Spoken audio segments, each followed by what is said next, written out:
Most dads don't fail to get in shape because they don't know what to do. They fail because stress and time pressure make good habits hard to repeat. Because when you're done at 6:30 p.m., brain fried from work, feeling hungry and wanting to spend time with your kids and wife, it's only natural that the gym gets pushed to next week. But when next week never arrives and you keep stress eating every evening because you have no other way to decompress, you suddenly wake up one day with a gut, a frail body, and zero energy.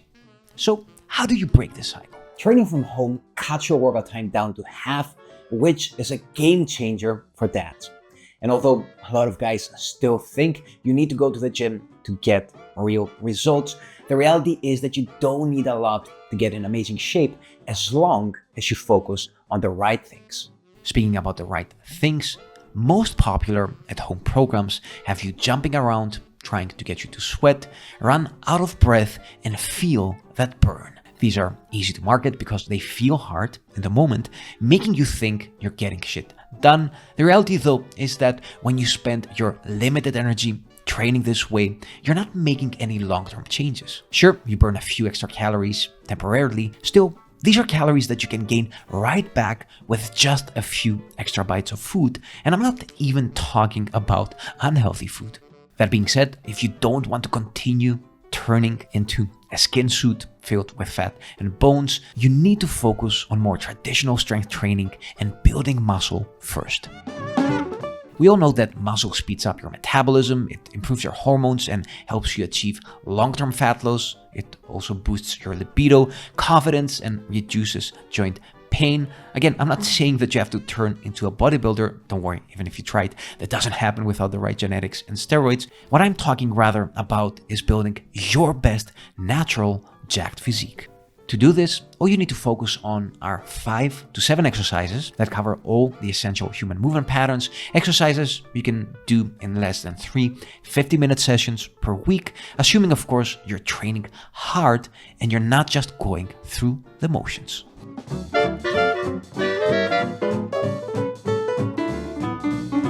Turning your garage, living room, or spare bedroom into a gym isn't that hard.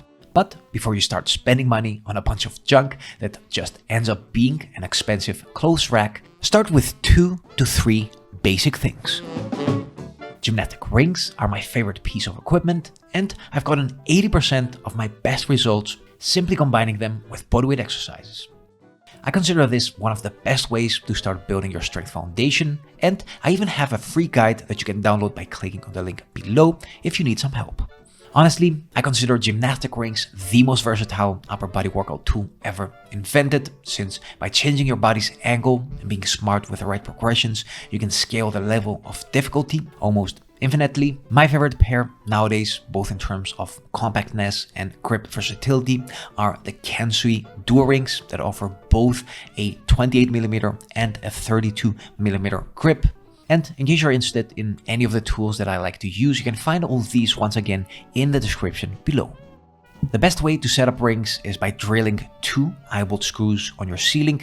Still, if that is not an option, let's say because like me, you live in an apartment, you will then probably need a pull-up bar, whether that is a door frame one or a self-standing one. Starting with door frame pull-up bars, keep in mind that there's always an element of risk with these. Personally, I've used them for years in previous apartments and had zero issues, even when doing weighted calisthenics. Still, if your door frame is not rock solid, and like my recent apartments one, it starts to slowly spread apart without you noticing, there's a good chance of breaking your face. In this case, again, unless you can set up a wall-mounted pull-up bar, I recommend something like the Bull Bar 2.0 since it's sturdy enough but also super easy to get out of the way and store when not in use. Next, we have adjustable dumbbells. There are 2 options here. You have the more budget-friendly, old-school spin-lock dumbbells with plates. If you go for these, make sure you grab a mix of different weights so you can make smooth progressions. These are great and they're what I used before becoming a dad. Next though, we also have the less cost-friendly option, but definitely a lot more practical, dial adjustable dumbbells. What I'm going to say here is that if you can afford these, as a dad, they are absolutely worth it. They are as compact as it gets, but most importantly, lightning fast to adjust. Being a good dad basically boils down to two things. Number one, spending quality time with your kids on a daily basis. And number two, living a life that reflects the values that you want to teach them anyway. That being said, the best way that I found to do all this is by putting myself first early in the day. When you train in the morning, before most of your adult responsibilities, you leave very little room for the unexpected to get in the way. This way, your dad's schedule doesn't dictate your workout schedule anymore. And although it takes some getting used to, obviously, if you give it enough time, you slowly start to fall in love with it. Starting your morning with something hard makes the rest of the day feel easy. You get a boost of accomplishment, confidence, and momentum that carries over through everything else. Plus, you also get something that most dads nowadays are missing: personal quality time. Just me, myself, and I. At this point, a lot of guys start telling me how they're not a morning person, but guess what? Nobody really is. I've been doing this for years and I still prefer snuggling in bed in the morning. I just prefer it less than being depressed, out of shape, and not having energy nor time with my family at the end of the day. Now, after coaching a lot of dads during the last years, even though I hear a lot of excuses when it comes to training early in the morning, I would say that the main problem is the fact that you struggle to go asleep early the previous night.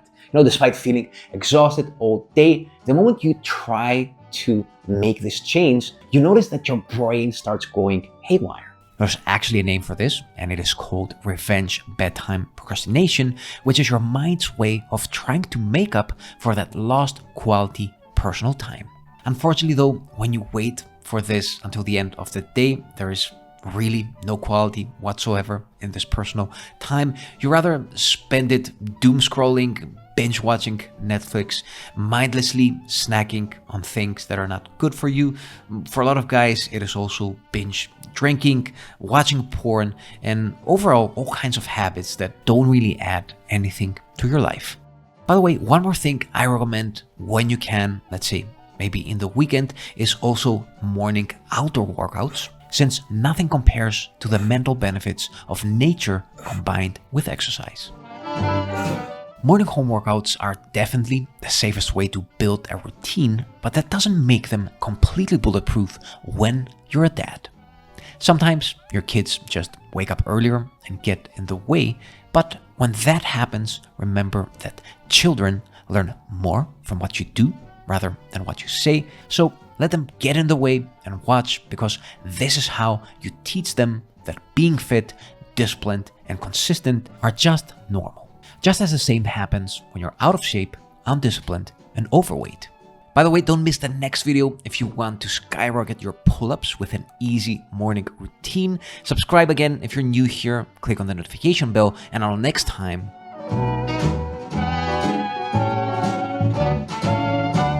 keep on training.